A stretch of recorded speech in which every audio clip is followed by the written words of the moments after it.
Hello दोस्तों, correct usage of spellings के series को आगे बढ़ाते हुए आज की वीडियो के लिए मैं लेके आया हूँ correct usage in English book से correct usage of spellings chapter से कंटेंट। हम इस कंटेंट में British English versus American English के बारे में पढ़ेंगे। इससे पहले भी कुछ वीडियोस बने हुए हैं। आज हम पढ़ने वाले हैं 11th रूल, मतलब इससे पहले 10 रूल 5 वीडियोस में बना दिए गए हैं। आप चाहे तो उसे देख सकते हैं। आज हम क्या पढ़ेंगे? आज हम पढ़ेंगे कि ब्रिटिश इंग्लिश और अमेरिकन इंग्लिश में कुछ ऐसे वर्ब्स हैं जिनके जो पास्ट टेंस अलग अलग यूज किए जाते हैं, माने अलग अलग फॉर्मेट है। कुछ रेगुलर वर्ब्स हैं जिसको रेगुलर के तौर पे यूज होता है ब्रिटिश में और अमेरिकन इंग्लिश में, बट उसी वर्ड का इरेगुलर वर्ड के तौर पे यूज होता है ब्रिटिश इंग्लिश में, बट अमेरिकन इंग्लिश में रेगुलर वर्ड के तौर पे यूज होता है। अब ये रेगुलर वर्ड क्या है, इसको जरा समझते हैं। सिंपल है, जिस वर्ब का पास्ट फॉर्म या पास्ट पार्टिसिपल फॉर्म ईडी लगा के बन जाता है उसको हम रेगुलर वर्ब बोलेंगे। क्या कह रहा हूं? जिस वर्ब में पास्ट टेंस बनाना हो, अगर ईडी लगा देंगे तो पास्ट टेंस बन जाएगा या पास्ट पार्टिसिपल बन जाएगा, मतलब रेगुलर वर्ब है। लेकिन अगर ईडी के अलावा कुछ और लगाना पड़ता हो उसके पास्ट टेंस या पास्ट पार्टिसिपल टेंस बनाने के लिए, इसका मतलब वो इरेगुलर वर्ब है। तो कुछ ऐसे वर्ब हैं जो ब्रिटिश इंग्लिश में रेगुलर वर्ब और साथ ही साथ इरेगुलर वर्ब के तौर पे ट्रीट होते हैं, बट वही अमेरिकन इंग्लिश में सिर्फ रेगुलर वर्ब के तौर पे यूज होते हैं। क्या कहना चाह रहा हूं? जैसे एक उदाहरण के तौर पे एक वर्ड लेते हैं, ड्रीम। ये वर्ब है, राइट? DREAM, dream. ड्रीम को अगर रेगुलर वर्ब के तौर पे पास्ट टेंस बनाए तो आपने ईडी जोड़ देना है, तो क्या हो जाएगा? Dreamed, DREAMED। Past participle form भी DREAMED होगा। मतलब ड्रीम का अगर रेगुलर वर्ब के तौर पे इस्तेमाल करेंगे तो पास्ट टेंस और पास्ट पार्टिसिपल टेंस ड्रीम्ड हो जाएगा, DREAMED।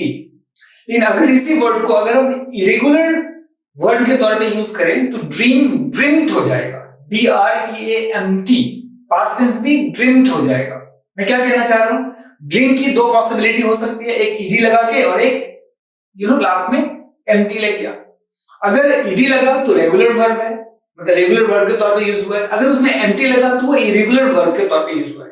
तो कुछ एक ऐसे वर्ड्स हैं जो ब्रिटिश इंग्लिश में रेगुलर एंड इरेगुलर वर्ब दोनों तौर पे यूज होते हैं। सेम वर्ब रेगुलर वर्ब के तौर पे भी यूज होता है और उसी वर्ब को इरेगुलर वर्ब के तौर पे भी यूज होता है। मतलब पास्ट टेंस और पास्ट पार्टिसिपल बनाने के लिए दो पॉसिबिलिटीज है, बट वही वर्ड जब अमेरिकन इंग्लिश में बनाए जाते हैं तो उसके लिए एक ही पॉसिबिलिटी है, क्योंकि अमेरिकन इंग्लिश में उन वर्ब्स को रेगुलर वर्ब ही कंसीडर किया जाता है। एग्जांपल के तौर पे जैसे बर्ड, BURN, बर्ड, ये वर्ब है। अगर इसको आप ईडी लगा देंगे तो BURNED हो जाएगा पास्ट टेंस और पास्ट पार्टिसिपल के लिए, तो ये रेगुलर वर्ब के तौर पर ट्रीट हुआ। ब्रिटिश इंग्लिश में बर्ड वर्ड के लिए दो पॉसिबिलिटी है। एक तो बर्ड चूंकि रेगुलर वर्ब के तौर पे यूज होता है, और एक दूसरा पॉसिबिलिटी बर्ड, BURNT, क्योंकि इरेगुलर वर्ब के तौर पे भी इस्तेमाल होता है। बट अमेरिकन इंग्लिश में ये रेगुलर वर्ब के तौर पे इस्तेमाल होता है। मतलब बर्ड का अमेरिकन इंग्लिश में BURNED ही यूज होता है, बट ब्रिटिश इंग्लिश में बर्ड एंड बर्ड दोनों होता है। देखेंगे ब्रिटिश इंग्लिश में बर्ड का बर्ड और बर्ड, मतलब NT और यहाँ पे ED लगा हुआ है, BURNT, यहाँ पे BURNED, मतलब दोनों ही यूज में है। करेक्ट यूसेज इन इंग्लिश में ब्रिटिश इंग्लिश के हिसाब से दोनों ही वर्ब के फॉर्म यूज में है, बट अमेरिकन इंग्लिश में सिर्फ रेगुलर वे में यूज होने के कारण, रेगुलर वर्ब के तौर पे यूज होने के कारण सिर्फ ईडी वाला फॉर्म ही एक्सेप्टेबल है। मतलब बर्ड का अमेरिकन इंग्लिश में बर्ड ही होगा, बट ब्रिटिश इंग्लिश में बर्ड और बर्ड दोनों होगा। सेम वे ड्रीम का ब्रिटिश इंग्लिश में दो पॉसिबिलिटी है, dreamed and dreamed, but American English में सिर्फ ड्रीम्ड ही पॉसिबल है।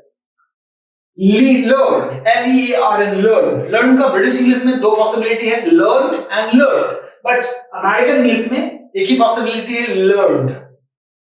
लीन, LEAN, उसका पास्ट टेंस लीन्ड या लीन्ड, दोनों ही पॉसिबल है ब्रिटिश इंग्लिश में, बट अमेरिकन इंग्लिश में सिर्फ लीन्ड ही पॉसिबल है। क्लियर होगी बात? मतलब कुछ एक ऐसे वर्ड जो ब्रिटिश इंग्लिश में रेगुलर वर्ब या इरेगुलर वर्ब के तौर पे इस्तेमाल होते हैं, वही वर्ड अमेरिकन इंग्लिश में सिर्फ रेगुलर वर्ब के तौर पे ही यूज होते हैं। इसी के साथ एक और है कि कुछ ऐसे वर्ब हैं जिसके पास्ट टेंस या पास्ट पार्टिसिपल में ओटी या ईएन लगा रहता है, माने ओटी या ईएन से एंड होता है। एग्जांपल के तौर पे गेट एक वर्ब है, गेट की पॉसिबिलिटीज क्या क्या है? Get, got, got. एक तो ये केस हो सकता है, एक हो सकता है गेट, गॉट, गॉटन। अब जरा देखेंगे, गेट को ब्रिटिश इंग्लिश में ओटी एंडिंग ही एक्सेप्टेबल है, मतलब गेट वर्ड ओटी से जब एंड होगा तब उसके पास्ट और पास्ट पार्टिसिपल के लिए एक्सेप्टेबल है ब्रिटिश इंग्लिश में। बट अमेरिकन इंग्लिश में ओटी एंडिंग या ईएन एंडिंग दोनों एक्सेप्टेबल है, मतलब गेट वर्ड का ब्रिटिश इंग्लिश के हिसाब से पास्ट टेंस या पास्ट पार्टिसिपल टेंस गॉट होगा, बट अमेरिकन इंग्लिश में गेट के लिए पास्ट टेंस गॉट है और पार्टिसिपल पास्ट पार्टिसिपल गॉटन है। At the same time past participle के लिए आप अमेरिकन इंग्लिश में गॉट भी यूज कर सकते हैं।